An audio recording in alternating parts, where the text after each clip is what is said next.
People say that the decision to give your life to Christ, it was the most important decision you ever made in your life. But I don't totally believe it. I believe it's an incomplete truth. Now, this is why I think so. I know that. Hello, it's Seun Salami here, back this week with another video.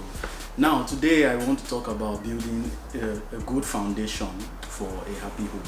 Now, people who have good marriages, people who have brilliant testimonies to share about how their homes are and how their marriages are working, those things don't jump on people, okay? People work at these things. People, either consciously or unconsciously, have done certain things, have made certain sacrifices along the way that have resulted in a happy home, right? And that's what I want to talk about in today's video. Now, I'm going to focus majorly on people who are single, who have relationships that they're looking to get married, okay? People who are in courtship, basically. If you don't have a relationship yet and you're looking to getting married, this could also help you, right? Now, I'm going to talk about four basic things that I believe that this is not everything, but the 4 things that are most high up there in my mind about how people should approach marriage and prepare. We always say this: prepare for marriage and prepare for marriage. But what are we supposed to be doing while we're trying to get married? What are we supposed to be doing in the period of courtship? Here is the first thing and the most important thing here. It's not even prayer and all of these spiritual things. What I believe is the most important thing for a successful marriage is the ability to relate. Now, this is what I mean. You see, I always stress communication on this channel because I believe so much that this is the basis of everything. So you cannot even pray with a spouse that you can't communicate with. Do you understand? That's unrealistic, And we keep hearing this: oh, pray together, pray together. But the truth of the matter is that if you cannot relate well with your spouse, you can't pray together. If you can't relate well with your spouse, you can't sit down and study God's word together, because those things require relationship. Those things require communication. They require interaction, right? And this is the challenge here. You must get away from isolation if you want to be in marriage, because we're not created for isolation. We're created for connection. Human beings need connection. So you have to get out there and relate, mingle with other people, get to know other people. That's the way you build relational skills. That's the first vital, most important thing that you need for your marriage to work. Every other thing is second to this one, because you're not going to be in a marriage and you will not have to talk, or you won't have to communicate in some way.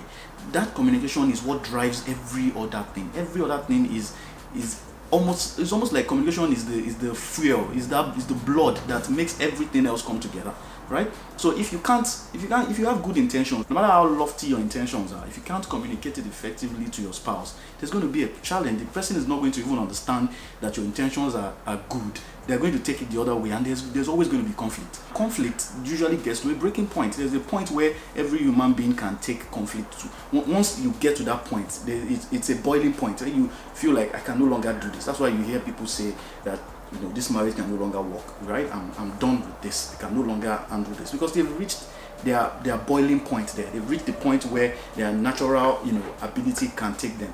And for those people who don't realize that you need the help of God in a lot of these things, especially in something like marriage, they just, man, I'm done. I can't do this anymore, right? And that's why it's so important to emphasize this at every single event, at all your singles programs.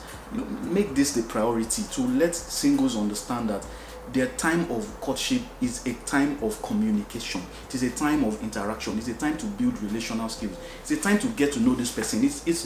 I can even say it like this, that it is a time for you to be having intellectual intercourse, right? It's not the physical sexual intercourse that you focus on, but the intellectual. Get to the bottom of this person's mind.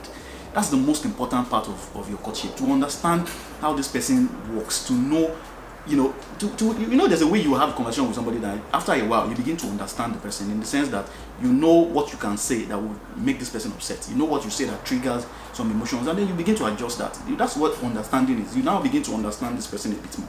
You know that, okay, if this person is acting in this way, it probably means that he's hungry. If he's acting like this, probably means that he wants this or that. And you begin to understand the person. That's what it is about. And then that understanding is what's going to help you in your home to be able to relate with this person every day and not have unnecessary quarrels, unnecessary fights. People say that quarreling for couples is normal. Yeah, there are those ones that are normal, but there are some that are unnecessary.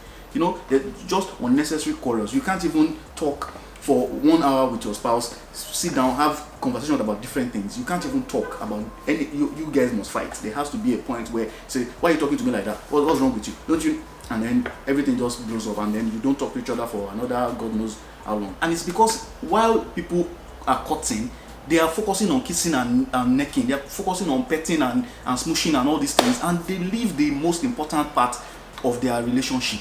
The sex and all this petting that you're going to do for the rest of your life, you make that the priority of your courtship. Meanwhile, what is going to drive even that? You know that there are people that even when they want to have sex with their wife, they can't even communicate effectively. No, the person doesn't know. The spouse doesn't even know what he or she wants. They can't even tell each other. There's this thing about some couples. I don't know whether it's the fact that some people, just pretend about their past, or they have so many things they haven't told their spouses. They can't even open up themselves. Like their phone is a secret, their life is a secret, their computer is passworded on 3 layers. So many hidden sides of their life that they can't even open up and share with their spouse. Right? So this person is basically operating in the dark with you. The person doesn't even, cannot really tell so much. But they will still come outside. People wear uniform together, wear the same thing, go for events, snap pictures, put on Instagram. Everybody will think that everything is fine. But meanwhile, you're dying. You know that you're dying. And then it gets to a point where, the flesh just can't handle it anymore. And then that's when it blows up, to everybody. But before it gets to that point, you guys need to realize this as a priority. I can't stress this enough. Now we can talk about prayer, okay? Which is the next thing. Now, you see, it is never too early for you to begin to pray for the spouse that you want to get married to. Whether or not you've met this person is not important.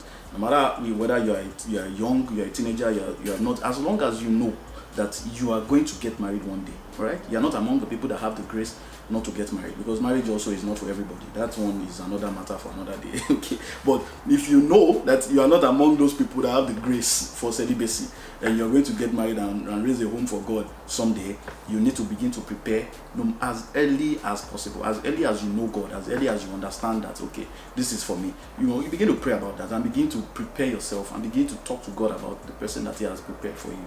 God, make sure that my lines fall in pleasant places. Let our paths cross. Let me not be in the wrong place at the wrong time.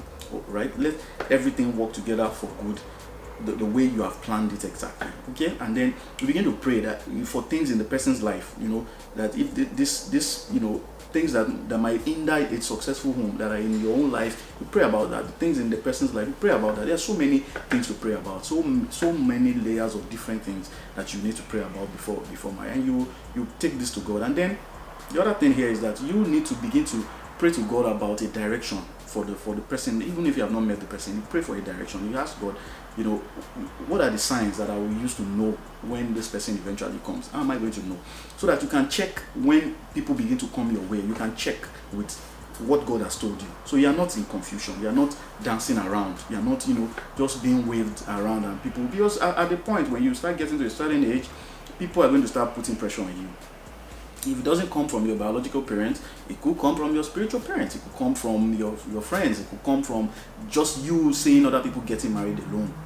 Could put a lot of pressure on you, and you begin to feel like, man, I need to also get married. They just now get involved with anybody that comes along. But you must know before, even before then, it's important to early enough know what the will of God for you is. Okay? And then if you're in a relationship and you've already met the person, you can start to pray for the person. You can start to pray about the person's life. Pray about your future together. Start praying for your marriage now.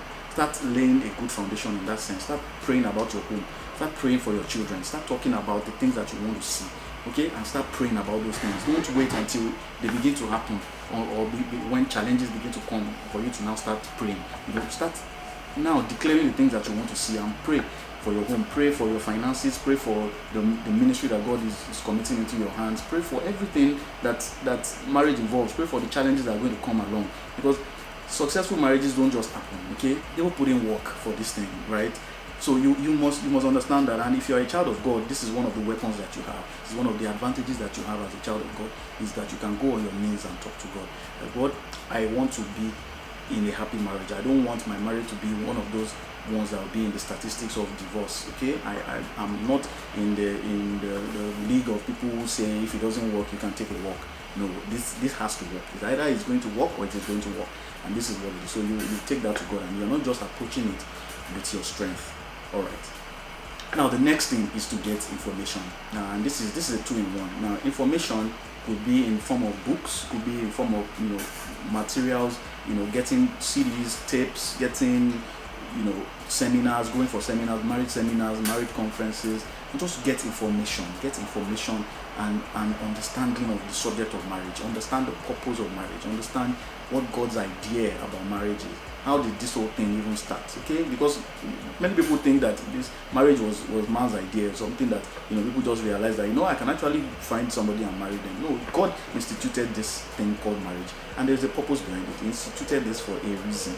Okay, and that's a whole lot of subject matter. I've done a couple of videos where I've talked about marriage and the purpose and all of those events. You can watch one of those videos.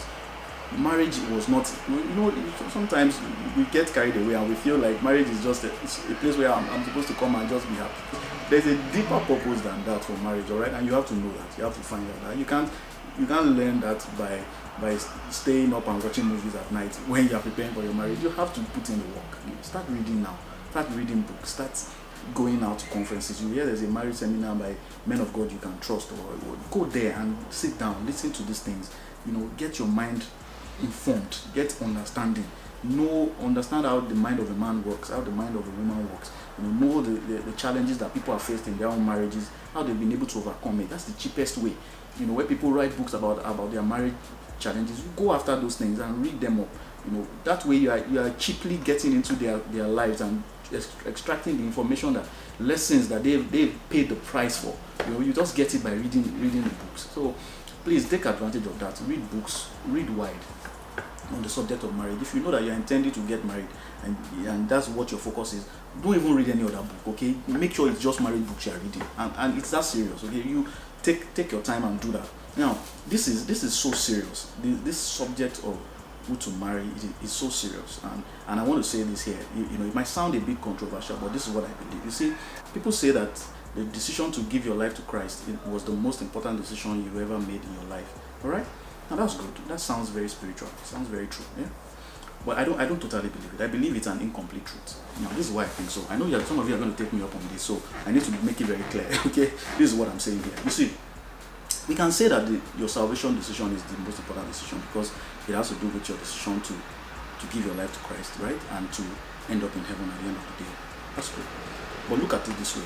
Do you know that the person you choose to get married to spend the rest of your life with can hinder you from making heaven? That's what the Bible says. So it means, therefore, that your decision of who to marry can actually render your salvation decision useless. That's where it becomes more important.